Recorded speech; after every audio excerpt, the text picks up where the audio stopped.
The wind howled like a wounded beast across the wide, frozen plains. Snow whipped through the air, carving sharp lines across the land, blinding any man foolish enough to be caught in it. Nathan Hale wasn't foolish, but even the smartest rancher couldn't outrun a blizzard once it set its teeth in. He tugged his coat tighter around his shoulders and leaned into the wind, his horse trembling beneath him. The gelding was strong, sure-footed, but near-spent. They needed shelter, fast, or neither of them would see the morning. Nathan scanned the horizon through ice-crusted lashes. That's when he saw it, a cabin, nearly swallowed by the white. Smoke curled from its chimney, faint but steady, a sign of life. He kicked his heels gently into his horse's side, guiding the animal forward. As they approached, he could make out the shape of the place. Old, weather-worn logs, a heavy door, shutters half frozen shut. But light glowed from inside. Hope. He dismounted slowly, boots crunching against packed snow, and knocked once, loud. No answer. He knocked again, then tried the latch. The door creaked open. What he saw inside stopped him cold. A woman, pregnant, barefoot, chained to the iron stove. Her long, dark hair hung in damp, tangled strands around her face. A torn cotton dress clung to her frame. Her skin was pale, lips chapped from cold or fear, or both. But her eyes were what struck him most. They didn't plead. They didn't flinch. They burned. What the hell? He breathed. She didn't move. Just sat there, wrists bound by blackened iron chains, the links bolted to a hook on the side of the stove. A fire crackled inside, casting flickering light across her swollen belly and the bruises beneath her cheekbone. He stepped inside, shutting the door against the wind. Who did this to you? She swallowed, voice raw. Don't know who you are, but if you're here to hurt me, get it over with. He took off his hat, heart hammering. I'm not. Name's Nathan Hale, rancher.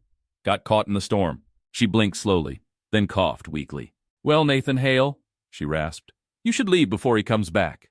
Who? She looked at the floor. The man who chained me. Nathan stepped forward slowly. You got a name? Rachel. He knelt beside her, careful not to touch her without permission. Rachel, I don't know what kind of devil did this to you, but I'm not leaving you here like this. You don't understand, she whispered. He's coming back, and if you're here when he does, I'm not afraid of him, Nathan said, voice quiet but steady. And you won't be alone. Outside, the wind screamed louder, battering the walls, but inside, something stronger than the storm had just begun to stir. Rachel's hands trembled slightly as she adjusted the heavy chains on her wrists, the metal scraping softly against the stove. The warmth of the fire licked her bare feet, but it did little to melt the cold in her bones. Nathan crouched nearby, brows furrowed, his voice low and careful. How long have you been like this? She didn't answer at first. Then, 3 days, maybe 4. It's hard to tell. He exhaled slowly. You need food, water, and rest. Rachel gave a bitter laugh. I need a key more than any of those. Nathan stood and began pacing the room, taking it in. The cabin was sparse. Just a bed with torn sheets, a broken chair, and shelves mostly empty. A rifle hung above the doorway, but the trigger was rusted, and the barrel bent. Whoever lived here hadn't cared much for comfort or humanity. He returned to Rachel's side. Do you know where he keeps the key? She shook her head. He carries it, around his neck. Nathan swore under his breath, then moved to the small pantry. Inside, he found 2 jars of dried beans and half a loaf of stale bread. He brought the bread back to Rachel, breaking off a piece and offering it to her. She hesitated, then took it, eating with quiet desperation. I'll get you out of those chains, he said, one way or another. You don't understand, she repeated, chewing. He's not just cruel, he's smart. He told me he'd kill the baby if I ever tried to run. Said no one would believe me. Said I was property now. Nathan's jaw clenched. He's wrong. She looked up, eyes sharp despite the exhaustion. Then why do I still hear his boots when I close my eyes? Nathan didn't speak. He just moved closer and gently covered her shoulders with his coat. You're safe now, he said. He's not here. I am. And I don't plan on going anywhere. They sat in silence as the storm outside battered the world beyond the log walls. Every creak of the old wood made Rachel flinch, and every gust of wind had Nathan glancing toward the door. But slowly something softened in her. Not trust, not yet, but the idea of it. And that was more than she'd had in a long time. Night settled over the cabin like a heavy curtain. The wind still screamed outside, but the fire inside the stove gave the room a fragile glow. Nathan stayed seated near Rachel, careful not to crowd her, watching every flicker of her expression like a man reading a map he didn't dare misread. Rachel's head leaned back against the log wall. Her eyes fluttered shut for a moment before snapping open again. Breath shallow. "You can sleep," Nathan said gently. "I'll keep watch." She shook her head. "I don't sleep when he's not here. I don't dare." Nathan leaned forward. "You keep saying he'll come back. Do you know when?" Rachel looked at the chains again. "He goes into town once a week. Maybe for supplies. Maybe just to show off. He doesn't tell me. But it's been 3 days. If he doesn't get snowed in, he'll be back soon." Nathan stood and moved to the window, peering into the white swirl beyond. "Then we've got some time. Not much, but enough." He turned back to her. "Tell me everything you can about him." Rachel hesitated. "He doesn't give a name, just calls himself the husband." Nathan's brows rose. "He bought me," she said flatly. "Or thinks he did. Claimed I was part of a trade. Said some man owed him for gambling, and instead of coin, he gave him me." Nathan's fists curled. "That's not a man, that's a coward." "He said I should be grateful," she whispered. "Said he saved me from worse. That a woman with a bastard in her belly wouldn't survive out there on her own." Nathan's voice came low. "He was wrong about that, too." Rachel turned to him slowly. "Why are you helping me, Nathan?" He met her eyes. "Because the world's already got too many men who stand by and let things happen." Silence stretched between them. Then Rachel whispered, "You're not like him." Nathan sat back down beside her. "No, ma'am, I aim to prove it." He studied the chains again, followed them to where they were bolted into the iron stove, and then over to a knot of old rope and rusted padlocks. Crude, improvised, but strong. "I might be able to break that bolt," he murmured. "With enough leverage." Rachel looked at him sharply. "If he comes back and sees me loose, he'll kill you. He'll kill us." Nathan gave a small smile. "Then I better make sure he doesn't come back." Rachel's voice caught. "You're talking about killing him?" "I'm talking about ending a threat," Nathan replied. "Whatever that looks like." She looked at him for a long moment. "You don't know what he's capable of." Nathan reached into his coat pocket and pulled out a small hunting knife, worn but sharp. "Then we'll see whose fear runs deeper," he said. Outside, the storm howled on, but inside the cabin, for the first time in days, Rachel didn't feel completely alone. And Nathan? He had come seeking shelter from the cold. What he found instead was a cause worth fighting for. The next morning broke in silence. No wind, no snow, just the pale gray stillness of a world freshly frozen in place. Nathan opened the door cautiously, rifle slung over his shoulder, boots crunching on the hard packed drifts outside the cabin. He scanned the horizon, nothing but white and woods, no footprints, no horses, no riders. Good, but it wouldn't last. He returned inside quickly, shutting the door behind him, his coat dusted with frost. Rachel had managed to sleep a little, propped upright, chains still fastened, her hand resting protectively over her belly. "You're up early," she said, voice hoarse. "Storm's past," Nathan replied. "That gives us 1 day, maybe 2, before he returns." Rachel shifted uncomfortably on the floor. "That's not enough time to run." "No," Nathan agreed. "But it might be enough time to fight." He knelt near the stove, inspecting the point where the iron ring was bolted to the base. The metal was rusted. The screws loose, old. If he could find the right tools. "I saw a tool chest under the back steps," Rachel said quietly. "He kept it there to fix broken boards." Nathan nodded and disappeared outside again. Moments later, he returned with a small iron box and laid it out on the floor. Inside were a few bent nails, a cracked wrench, a rusted hammer, and a crowbar. "Bingo," he muttered. Rachel looked towards the stove, hesitant. "If he walks in and sees that bolt gone..." "I'll be between him and the door," Nathan said. He moved slowly, placing the crowbar between the iron ring and the stove's side. "This might be loud." Rachel braced herself. "Do it." Nathan pressed his weight down on the bar. Groan, crack. The bolt shifted. He pushed again, harder this time. Snap! The chain clattered to the floor, limp. Rachel let out a small gasp, lifting her now free hands in front of her. The bruises were deep, her wrists raw and swollen. But she was free. For a moment she just stared at her arms. Then she burst into tears. Not loud, not dramatic, just quiet. Shaking sobs as she covered her mouth and leaned forward, breath catching in her chest. Nathan said nothing. He just moved beside her and wrapped the blanket tighter around her shoulders. "You're all right now," he said. But she shook her head. "No, I'm not. I'm not all right." Nathan looked at her gently. "You don't have to be." She met his gaze then. "If I'm going to fight beside you, you need to know something." He waited. She took a shaky breath. "This baby, it isn't his. I was running when he found me. I was already pregnant." Nathan nodded slowly. "I figured." "You don't care?" "I care about you, Rachel, and the life you've still got in front of you." Rachel wiped her face. Then let's make sure we both live to see it. Nathan gave a half smile. That's the plan. He handed her the crowbar. If he shows up early and I'm not here, don't hesitate. Rachel's grip tightened around the iron. I won't. By afternoon, the light had begun to shift, longer shadows stretching across the snow as the sun dipped toward the trees. Nathan and Rachel worked quietly inside the cabin. The fire burned steady. The chains were now hidden under the bed. The crowbar sat just behind the stove, within Rachel's reach. Nathan checked the rifle again, still loaded, though only 3 rounds remained.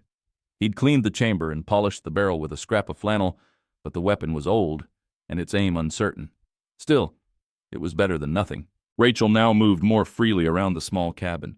Her limbs ached from days in one position, but the movement brought life back to her eyes. She helped stir the stew Nathan had thrown together from dried beans and bits of salt pork. She even cracked a dry smile at one of his muttered curses when he burned his hand on the kettle. For a moment, just a sliver, it almost felt normal. And then they heard it. Hoofbeats, distant but distinct, growing louder over the crusted snow. Rachel froze, ladle slipping from her hand and clattering into the pot. Nathan moved to the window and peeked through the shutter. One man, horse's black saddles worn. Rachel stepped back, heart pounding. It's him! Nathan's voice dropped low. Then we stick to the plan. He handed her the revolver, loaded with 5 rounds. Rachel, look at me. She did, her hands shaking as she took the gun.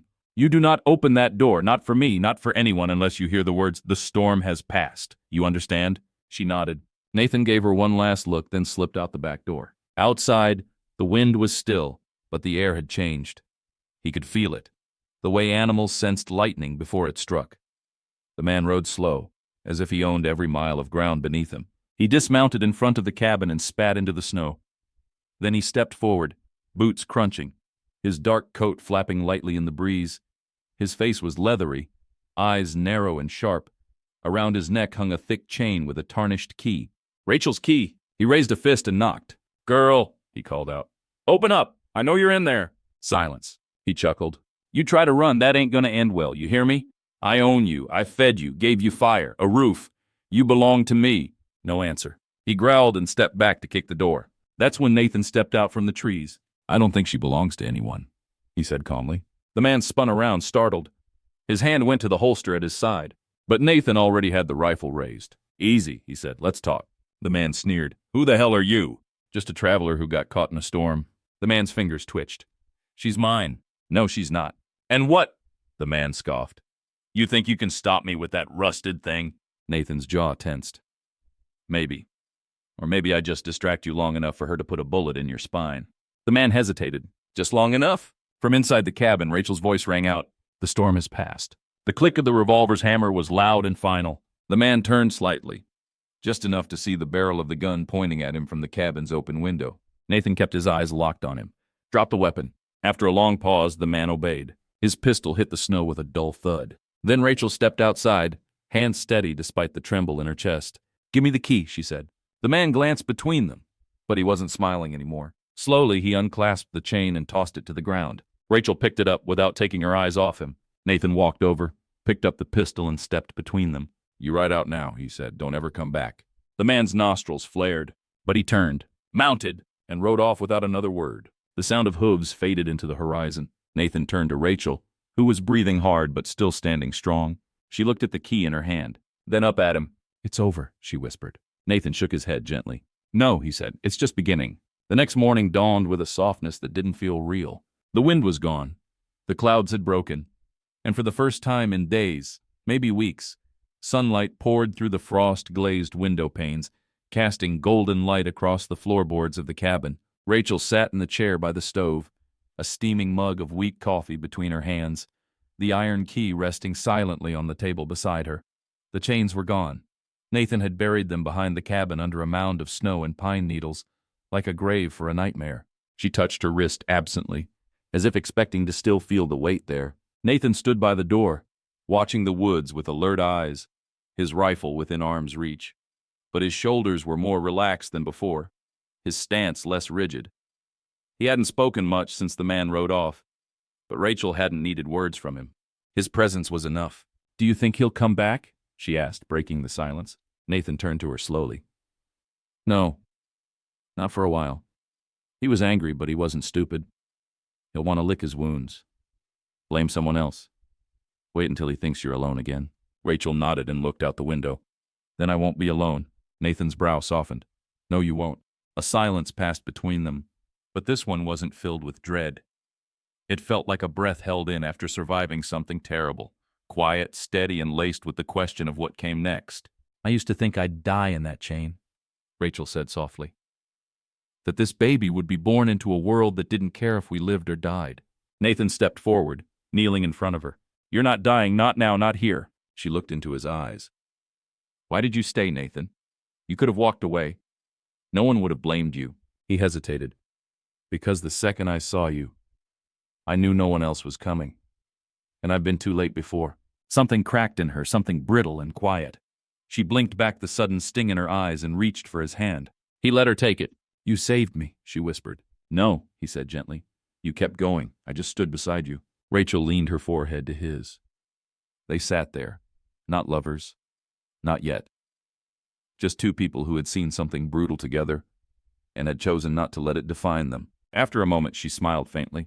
What do we do now? Nathan smiled back. We live. That day they began to clean the cabin, not out of necessity but out of hope. The broken furniture was patched, the windows repaired, a new door latch hammered into place. Rachel cooked while Nathan hunted. She sang softly while she swept the floor, her voice still quiet, still tentative, but no longer broken. Jessie. Yes, she had decided the child would be named Jessie, no matter what came, kicked gently inside her, as if reminding her of his own presence, his own stake in this life. And that night, as Rachel lay under warm blankets and Nathan sat by the fire, whittling a new handle for her kitchen knife, the air in the cabin felt different. Not safe, maybe, not yet, but warm, alive, and moving forward. 3 days passed in relative peace. The cabin, once a place of captivity and fear, had begun to change, subtly, quietly. It still creaked when the wind pushed against the walls, still smelled faintly of smoke and pine, but now it held something new. Life. Rachel moved easier now. Her strength had returned with food and sleep and freedom. Her cheeks had color again, and her voice, once barely more than a whisper, carried through the cabin when she hummed or read aloud from an old book Nathan had found on a shelf. Nathan had begun constructing a proper cradle in his spare moments. He'd found extra wood in the shed, mostly salvaged pine. His hands, rough from years of fencing and herding, were surprisingly gentle with the curves of the frame. But peace was a fragile thing in the West. On the 4th morning, as Nathan returned from the woods with a satchel of rabbit meat and herbs, he paused at the edge of the tree line. The snow around the cabin had begun to melt in patches, revealing the mud beneath. And in that mud, unmistakable tracks. Fresh ones. Not his. Not Rachel's. Someone had approached the cabin during the night and left again. But why? Nathan crouched, examining the pattern. 2 sets of boot prints. One smaller, likely a scout or boy. The other wider, heavier, an adult man. They'd stopped just short of the window, watched, waited, then turned back. Nathan stood, heart cold, and walked quickly back to the cabin. Inside, Rachel was stirring beans in a pot. She looked up when she saw his face. What is it? She asked. Nathan placed the satchel on the table and reached for the rifle. We've got company. Someone's been watching the cabin. Her face paled. You think it's him? Nathan shook his head. Too light-footed. He wouldn't have turned back without trying the door. Then who? I don't know. But they were close enough to see you through the window. Rachel moved to the small pantry and pulled out the revolver he'd given her.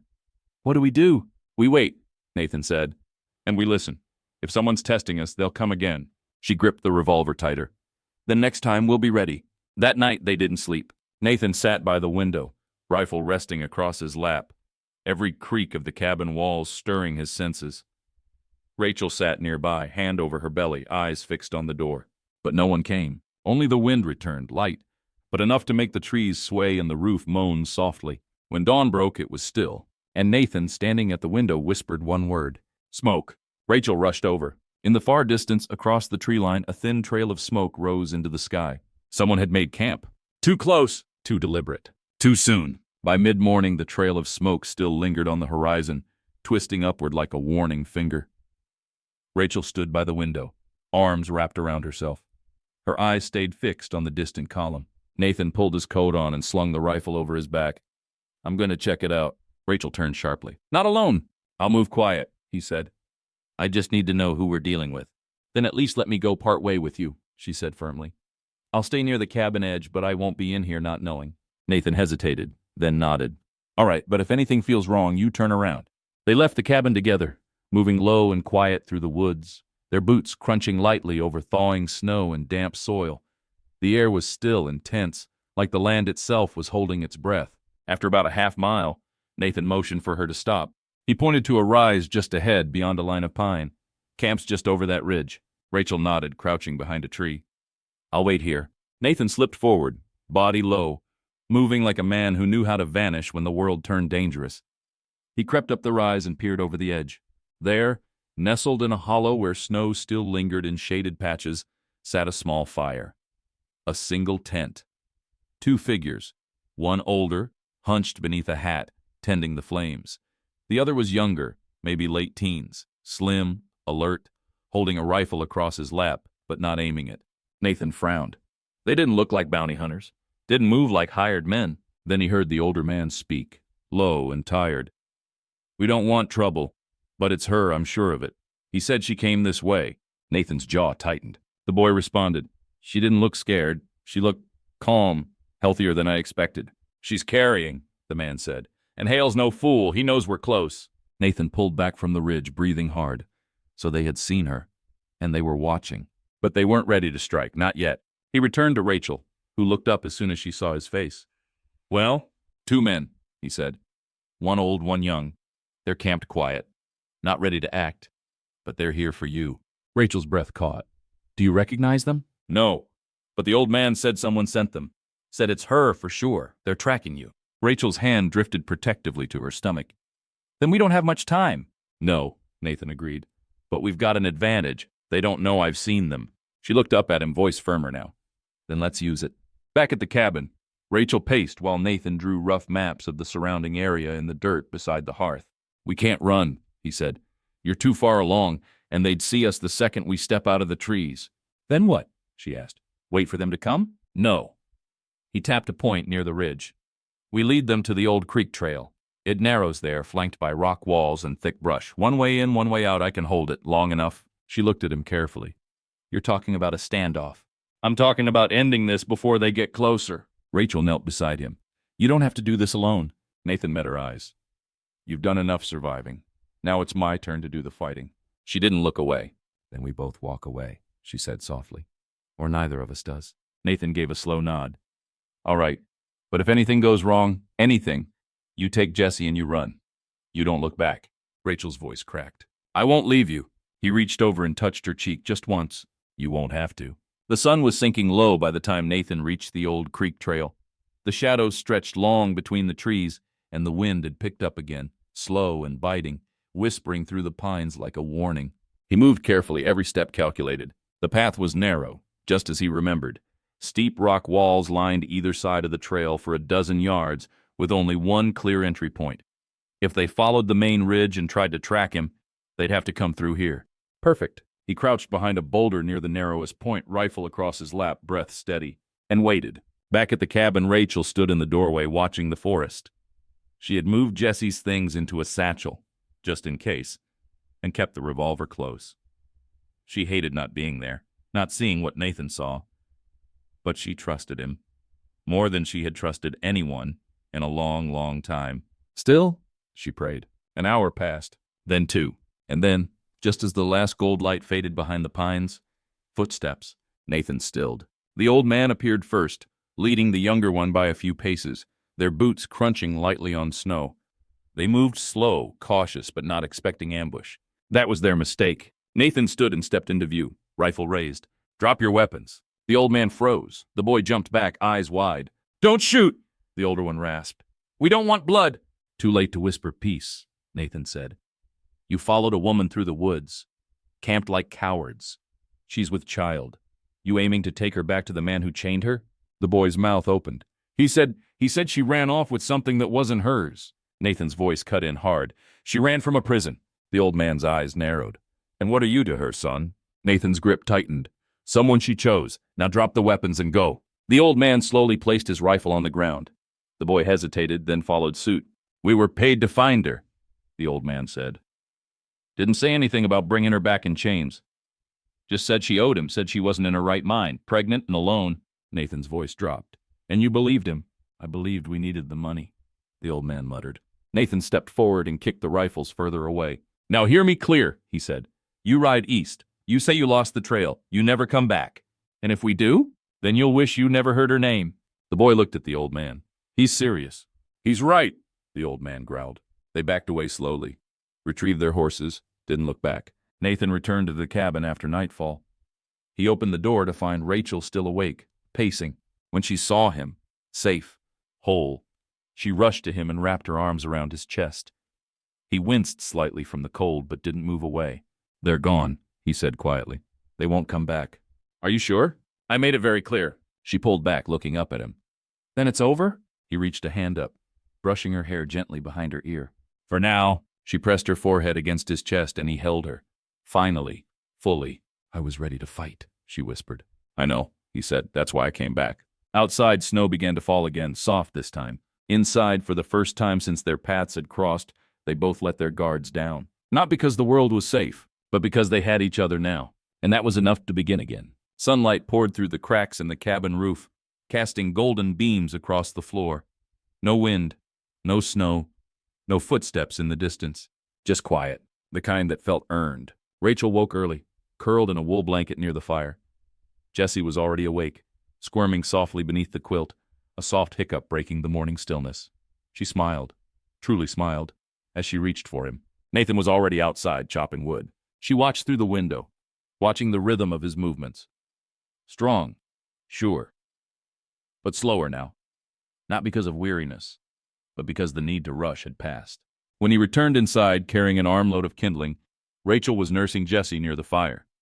Nathan paused in the doorway, quietly taking in the scene. You make this place look like home, he said softly. Rachel looked up, flushed. I don't know what home looks like anymore. He set the wood down and moved beside her. Then we'll build a new one that's ours. She was quiet for a moment, then said, Do you still plan to leave when the snow melts? Nathan sat down slowly. I was planning to before I found you. Rachel's fingers brushed Jessie's blanket.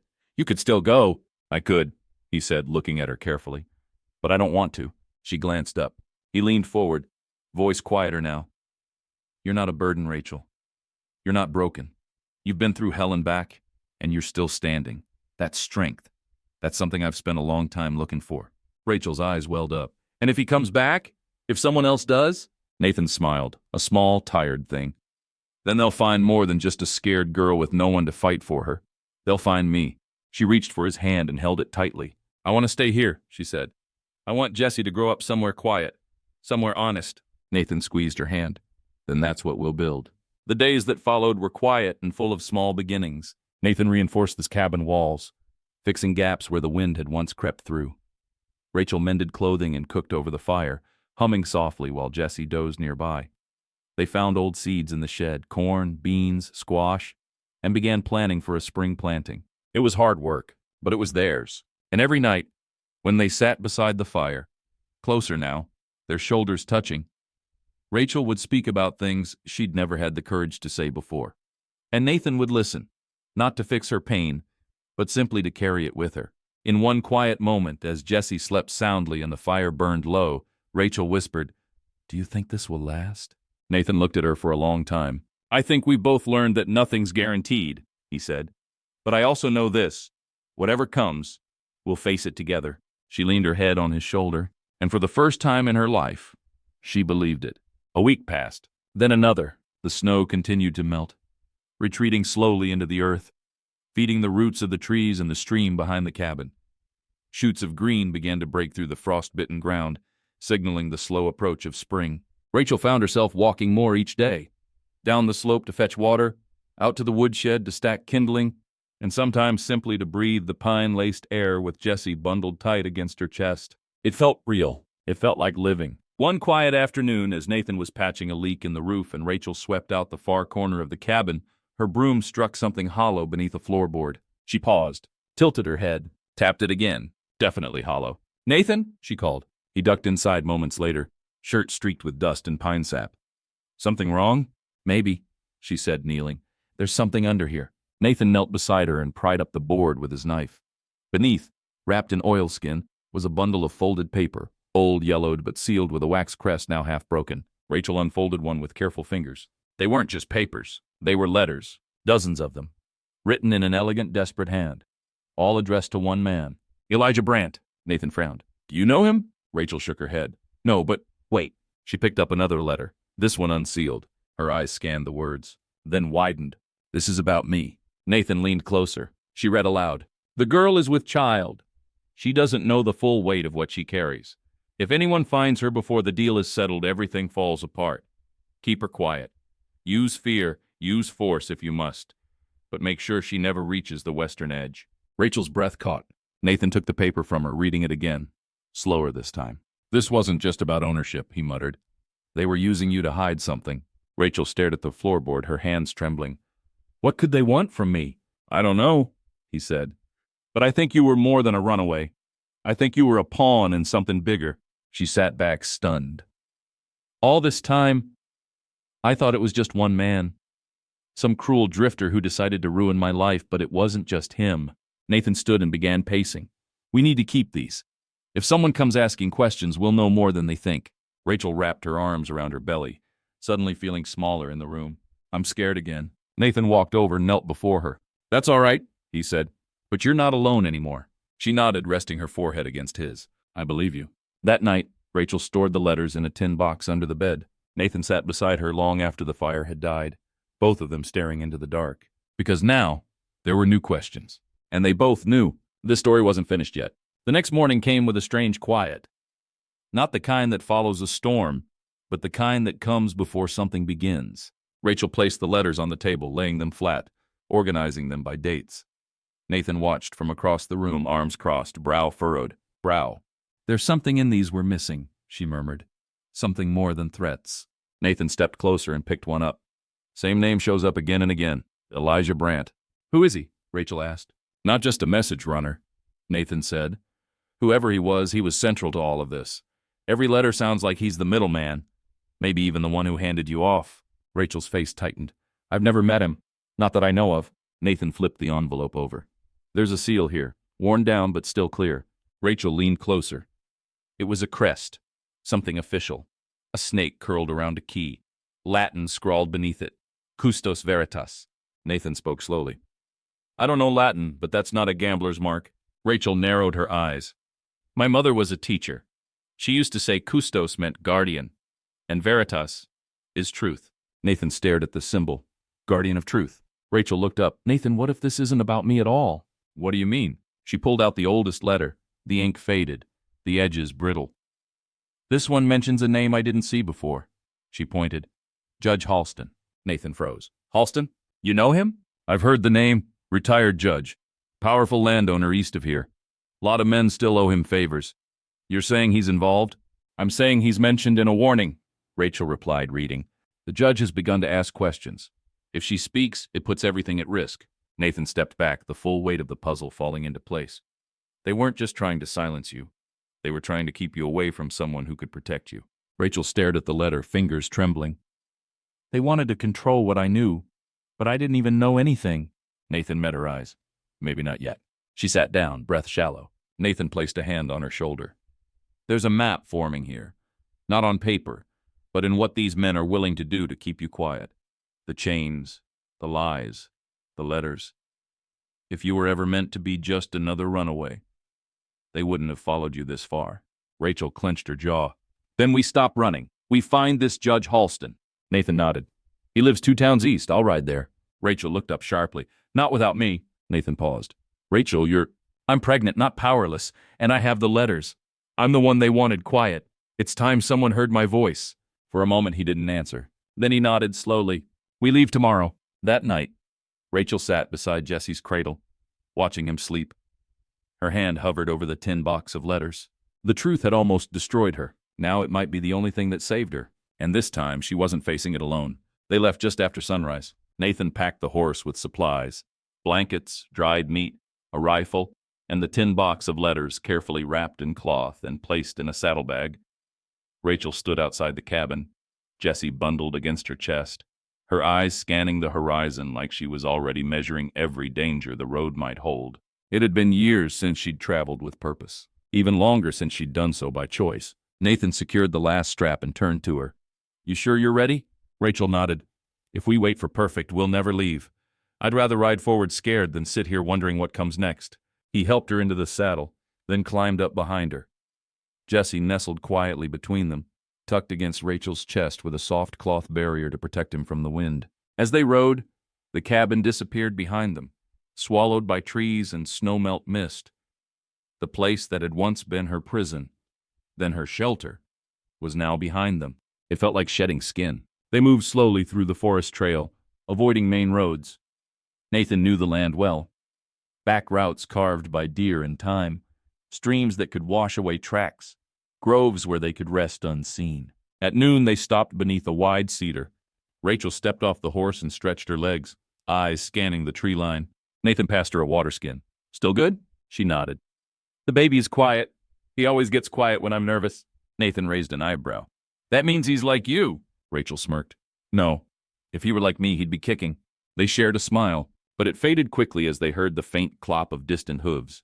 One rider, maybe two. Nathan motioned her behind the cedar. "Get down low, stay quiet." He moved uphill, rifle ready, eyes narrowed. Moments passed. Then a rider appeared.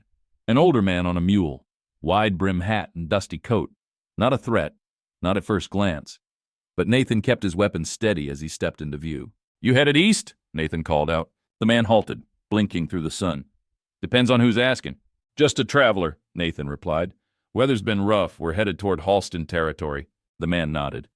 "You and half the county. Heard there's trouble stirring out there. Big ranch war brewing.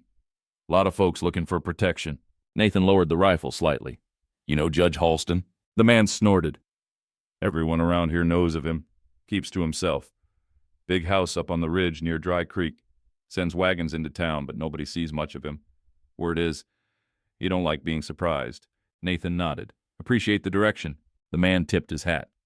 "Stay out of trouble, friend." He rode on. When Nathan returned to Rachel, she was already on her feet. "Well?" she asked. "We're not the only ones moving toward Halston," he said. "But it sounds like he's not fond of visitors." Rachel met his eyes.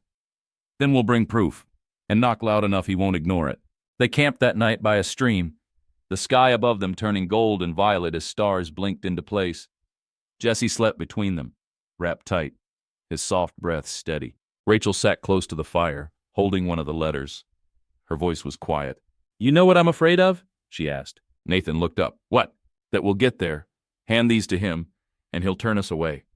Or worse, he'll already be one of them." Nathan moved beside her. "If that happens," he said, "we ride further. We take this to someone who'll listen. But I don't believe we'll have to. Because men like him, men with power, they don't like to be lied to.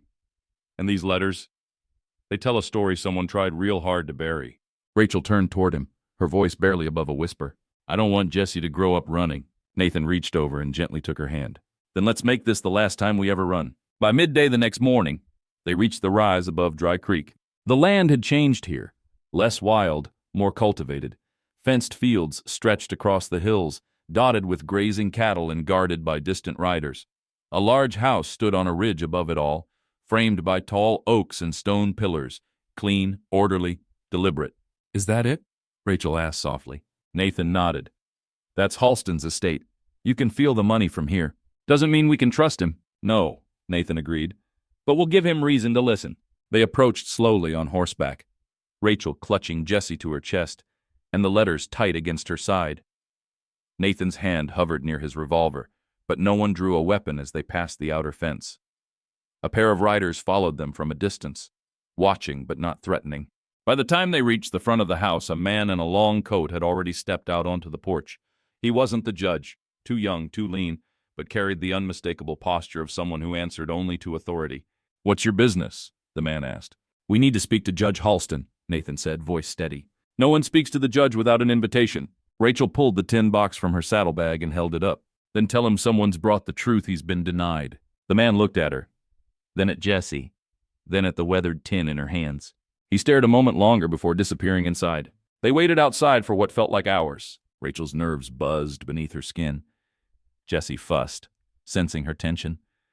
Nathan remained calm, but his eyes scanned every corner of the estate like he was already preparing for trouble. Finally, the door opened.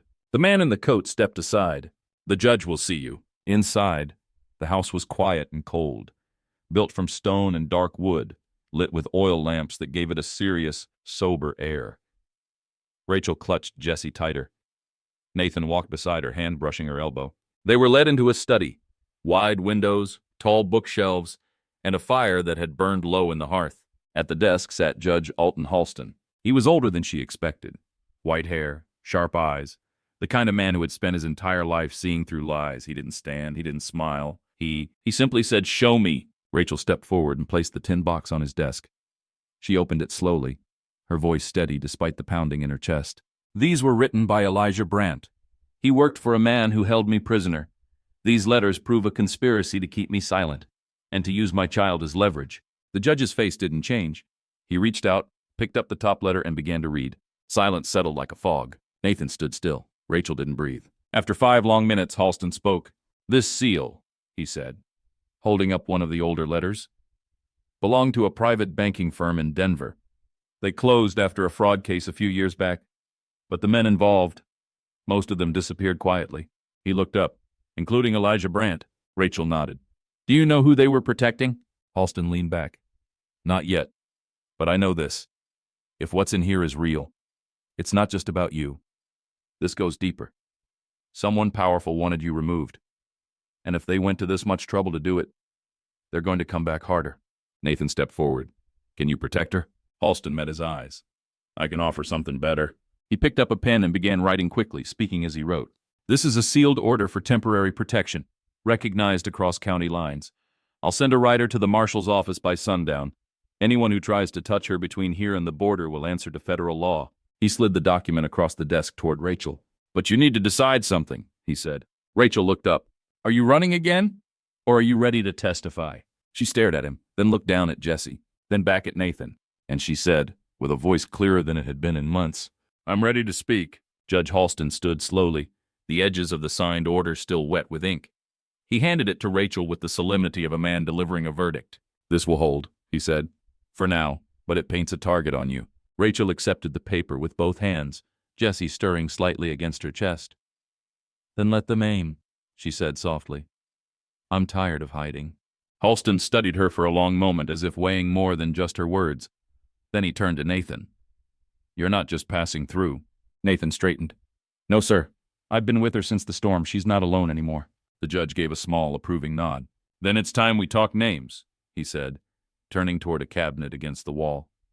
He unlocked it and pulled out a thin, leather-bound ledger, marked with a different crest, similar to the one found in the letters. The snake and the key. He flipped through the pages with practiced fingers. "Elijah Brandt was a courier and fixer," he explained. "Not important by title, but he passed messages for powerful men who didn't want to leave paper trails. I've been building a case against that network for years. Names of land barons, investors, rail syndicate men, even a few elected officials." He stopped on one page. "Here," he said, tapping a name. "This is the man I believe was behind your capture, the one who paid Brandt."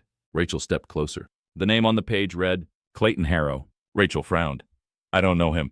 "You wouldn't," Halston said. "He's careful, controls his affairs from behind others, rarely leaves Denver.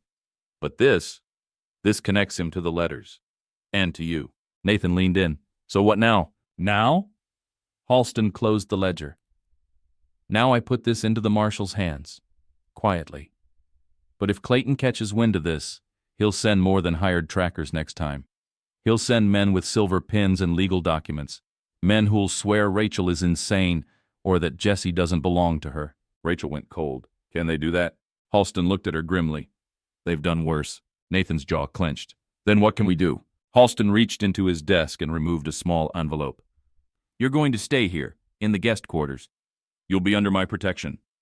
I'll notify the marshal in Dry Creek to dispatch deputies to the estate border. But if you want to win this for good, we need your testimony recorded." Rachel hesitated. "You mean a legal statement?" "I mean a full deposition," Halston replied. "Under oath, naming every man mentioned in those letters, including what was done to you.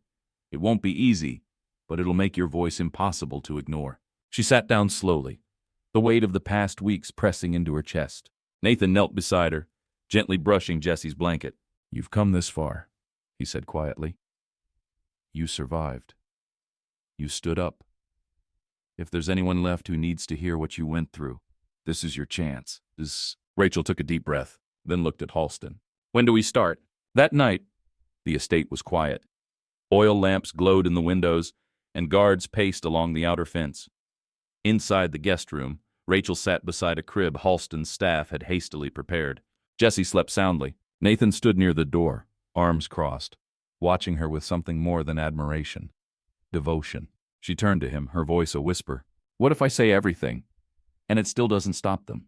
Nathan walked over and crouched in front of her, meeting her eyes.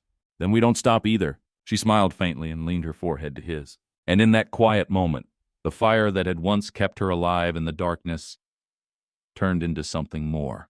Resolve. The next morning dawned clear and cold. Sunlight spilled across the polished floors of Judge Halston's study, glinting off the brass lamp that sat at the center of his desk. Rachel sat upright in a straight-backed chair, her hair neatly tied back, hands resting on her lap. Jesse slept in a cradle nearby, the hush in the room broken only by his occasional sighs. Nathan stood behind her, silent and still. Judge Halston leaned forward, quill poised over parchment. I'll begin the deposition now. Once it's written and signed, a copy will be sealed and sent to the federal court circuit. Rachel gave a single nod. Her face was pale but steady. Halston dipped his pen in ink and began. State your full name for the record. Rachel May Fletcher, she said clearly. Where were you born? Gallatin County, Missouri. Describe the events that led to your captivity. She drew a breath and began. She told him about the man who had chained her to the stove, how he'd arrived like a shadow on the heels of a storm, calling himself the husband, brandishing debts she never owed and lies she'd never spoken. She described the cabin in the woods, the chains, the bruises, the isolation, the fear, the cold nights when she wondered if Jesse would even be born alive. Nathan's fists curled as she spoke, but he said nothing. Halston continued to write, stopping only to ask for clarification when needed. He didn't flinch at the brutal parts, didn't interrupt when her voice wavered. He simply listened. When she spoke about the letters, how they'd found them under the floorboards, how they revealed a web of names and instructions, she saw Halston's expression harden. Do you have reason to believe Clayton Harrow intended harm toward you or your child? He asked. Yes, she said, voice sharp now. He paid to have me hidden, silenced, used men like Elijah Brandt to make sure I disappeared. He didn't care if I lived or died, only that I stayed quiet. And are you, Rachel Fletcher, prepared to testify in a court of law to the same? She nodded. I will. Halston set his pen down and reached for the sand to dry the ink. It's done, he said softly. Your voice is now part of the official record. Rachel let out a breath she hadn't realized she was holding. A tremor passed through her shoulders, but she sat taller, freer. Nathan moved beside her and rested a hand on her back. You did it, he murmured. She turned, eyes shining. No, we did. But even as hope stirred in the study, trouble was moving beyond the ridge. At the edge of Halston's land, a dust cloud rose on the eastern trail. 2 riders cloaked in black approaching without banners, without sound. They didn't wear badges. They didn't knock. They came like wind before lightning. Inside, Halston stood, folding the papers and sealing them in an envelope. I'll send this with my fastest courier to Dry Creek before sundown. But Nathan had already stepped to the window, eyes narrowing. We may not have until sundown. Halston followed his gaze and frowned. More of Harrow's men? Likely, Nathan said. They ride like they've got nothing to lose. Rachel stood slowly, arms wrapping instinctively around Jesse. Halston looked to his guards through the open door. Lock the gates. Arm the men. He turned to Rachel and Nathan.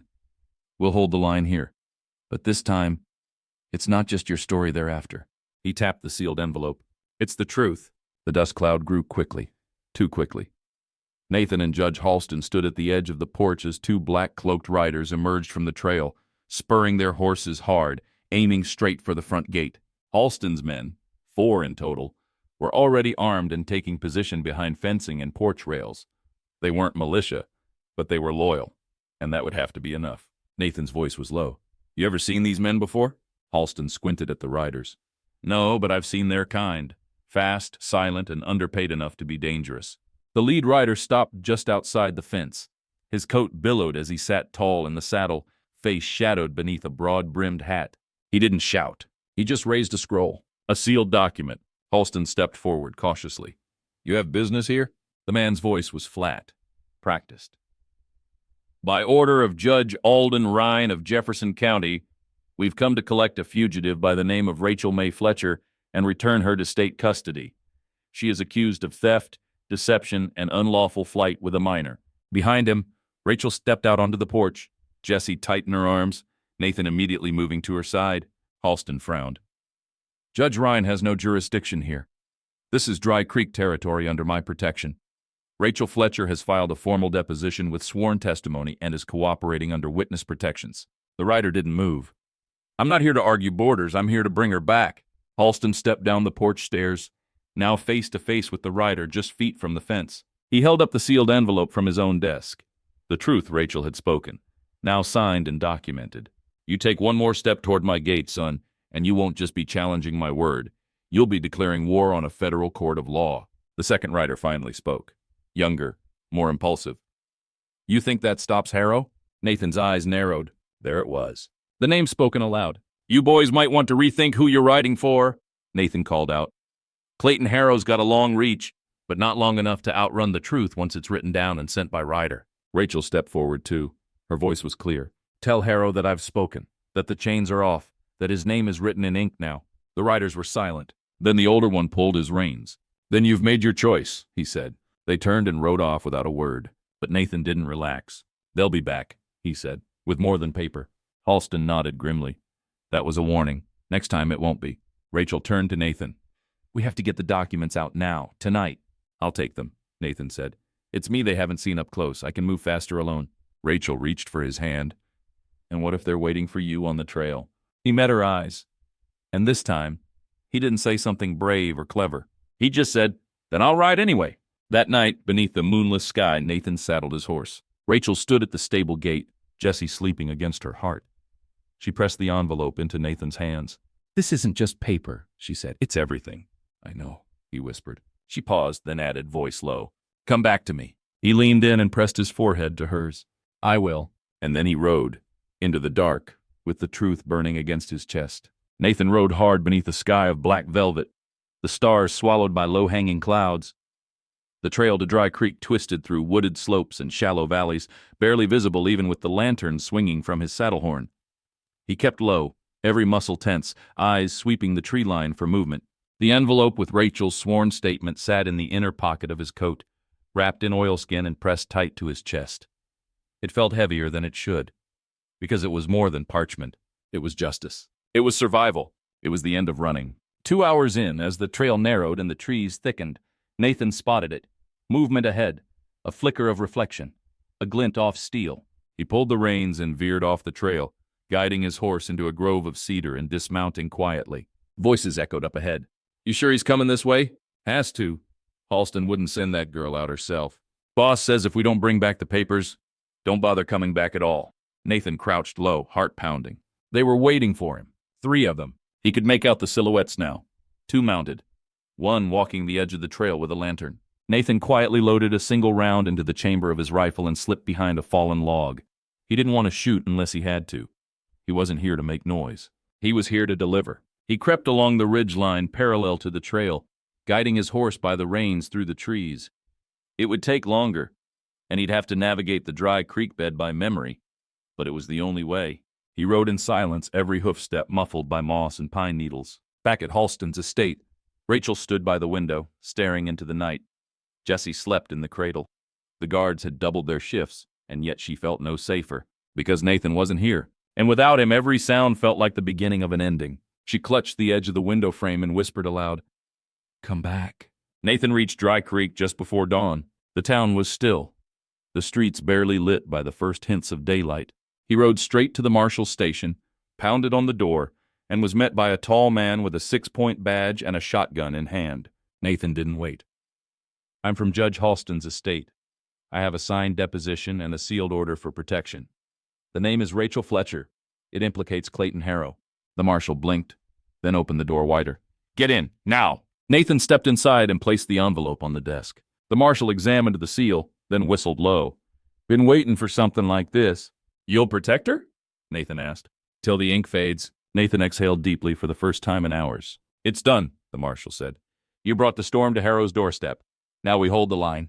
Nathan rode back just after sunrise, body aching, eyes burning, but soul lighter. At the top of the trail, he saw Halston's estate come into view. And on the porch, Rachel, waiting. She saw him, and her shoulders dropped with relief. He dismounted, handed Jessie into her arms gently, and only then allowed himself to rest.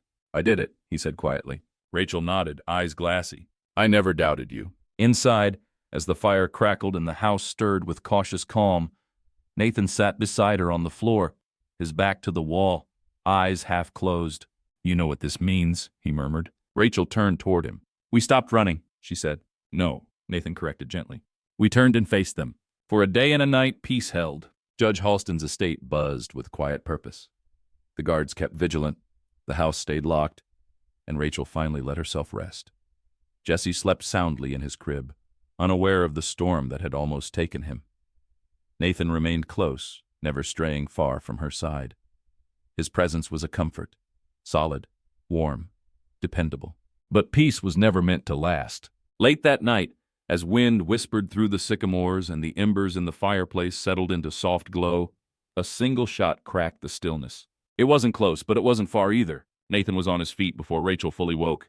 Halston, already at the hallway, barked out orders. "Riders on the west edge. Someone just killed a scout." Rachel rushed to Jessie's cradle, scooping him into her arms. Her eyes found Nathan's. He didn't have to say a word. They'd come, not with papers this time, not with threats. They came with fire and silence and cold metal in their hands. The ranch hands barricaded the gates, doubled the watch on the east and west trails. Halston's messenger had delivered the deposition to Dry Creek, and word was likely spreading through legal channels. But Harrow wasn't waiting for courtrooms. He was sending his own judgment. Nathan loaded his rifle as Halston outlined the defense plan. No one would leave the house. Every window would be locked. Anyone approaching without a signal would be assumed hostile. Rachel paced the parlor with Jessie in her arms, rocking him gently, whispering lullabies even as her voice trembled. The old stove in the kitchen hissed with heat, and for a moment, just a brief one, she flashed back to the cabin. The chains, the snow, the silence. Nathan stepped in and laid a hand on her shoulder. "You're not there anymore," he whispered. "You're safe here." She nodded, but even safety came with a price. Around midnight, the attack began. A flaming arrow arced over the front gate, thudding into the side of the barn. The men moved fast, dousing the fire with wet sacks and buckets, but it was just the beginning. Shots rang out from the tree line. Halston's men returned fire, focused and steady. They weren't professionals, but they had the high ground and something more dangerous than training. They had nothing to lose. Nathan moved through the house like a shadow, making sure Rachel and Jessie were secure behind reinforced doors in the cellar room. He kissed her forehead, his voice low but firm. "I'll come back for you." Rachel clutched his coat. "Not if it means dying." He smiled faintly. "It means living, Rachel. All of us." The gunfire roared like thunder outside. Sparks lit the edge of the field. Through the smoke and chaos, Nathan found a narrow path toward the attackers. And then, just as quickly as it began, the noise stopped. An eerie silence fell. Halston, bloody but standing, walked through the ruined front gate. Nathan followed, rifle lowered, eyes scanning the shadows. The ground was scattered with the bodies of 6 men, all dressed in black, none bearing insignia. One clutched a scrap of paper sealed with a wax emblem. A snake coiled around a key. Halston took it, read it, then crushed it in his fist. "They were just messengers," he muttered. Nathan frowned. "What does it say?" Halston didn't look up. "It says Rachel's testimony was heard, and the men who listened won't stay quiet for long." He paused, then added, "It also says there's a price on her head. And yours." Nathan exhaled slowly, firelight flickering across his jaw. "So we stay here?" Halston looked toward the hills. "No," he said. "You ride east, to the capital. You deliver her testimony in person." Nathan looked back at the house where Rachel waited, where Jessie slept. "We're not done running," he whispered. "No," Halston agreed. "But this time you're running toward something." They left before sunrise. Nathan rode at the lead, his hat pulled low and rifle strapped across his back. Behind him, Rachel sat tall in the wagon beside Halston's trusted driver, Jessie cradled in her arms, wrapped in wool and silence. The road east stretched before them, dirt and shadow, winding through canyons and broken fences, bordered by dangers that didn't always show their faces. But for the first time since the snowstorm, Rachel wasn't afraid. She was resolute. The journey to the capital took 5 days. They passed through whispering pine forests, sleepy towns, and rivers choked with ice. Though no direct attack came, they were watched. Nathan could feel it in the way the birds went silent, in the hoofbeats that echoed too perfectly behind them at dusk, in the cold eyes of strangers who didn't ask questions but listened too closely. Yet each morning Nathan looked back at Rachel and she nodded. Keep going. Keep going. By the time they reached the city's edge, the wagon was caked in mud, and Jesse had outgrown the wrap Rachel used to carry him. But they were alive, and they carried with them more than survival. They carried truth. Judge Halston had sent word ahead, and a federal hearing had been arranged within hours of their arrival. Nathan paced the marble-floored corridor while Rachel stood in front of the tall oak doors of the courthouse. Jesse nestled in her arms, both of them bathed in pale morning light. "You're sure?" Nathan asked softly. She met his gaze, unwavering. "I'm not hiding anymore." He opened the doors for her, and she walked in. The courtroom was solemn. 3 justices sat high on the bench. Government clerks took notes, and a small crowd, journalists, lawyers, onlookers, filled the pews. It was quieter than Rachel expected, more sterile than the warmth of Halston's study, but no less sacred. Nathan sat just behind her. She raised her hand and swore the oath, and then she spoke. She told the full story, again, this time louder, this time without trembling. The lies Harrow told. The man he paid to hide her. The pregnancy. The chain. The blizzard. The man who found her. The fire. The sealed letters. The courtroom hung on her every word. No one interrupted, not even when she paused to hold Jesse closer. After she finished, the room sat in heavy silence. Then one of the justices leaned forward. "Mrs. Fletcher, do you understand the consequences of your testimony?" Rachel nodded. "Yes. Should we begin federal proceedings? Your life, your son's life, will be under constant threat. Clayton Harrow is a powerful man. Once this is official, there is no going back." She turned slightly, eyes locking with Nathan's, and then she looked forward. There's nothing to go back to. That night, the decision came. The testimony was accepted. A federal investigation into Clayton Harrow's business and land dealings would begin immediately. Rachel Fletcher was granted protective status. And Jesse? He would grow up with a name untainted by chains. As they exited the courthouse, journalists swarmed the steps, shouting questions. Rachel shielded Jesse's face and kept walking. Nathan stepped beside her and whispered, "You just became the most dangerous woman in the West." She smiled faintly. "Then it's a good thing I have you." They didn't return to Halston's ranch. Instead, Nathan bought land near a slow river east of Dry Creek, hidden, fertile, full of cottonwoods and open sky. A quiet place, finally, to begin rather than run. He built the house by hand. Rachel planted flowers. Jesse took his first steps in the meadow, barefoot and laughing. One night, as a storm rolled in far beyond the hills, Nathan sat on the porch with Rachel's head resting on his shoulder. "Do you think he'll ever come for us?" she asked. Nathan didn't answer immediately. Then, "He already did, and he lost." She closed her eyes and whispered, "Not all storms come to destroy." Nathan nodded, eyes on the horizon. "Some come to clear the way."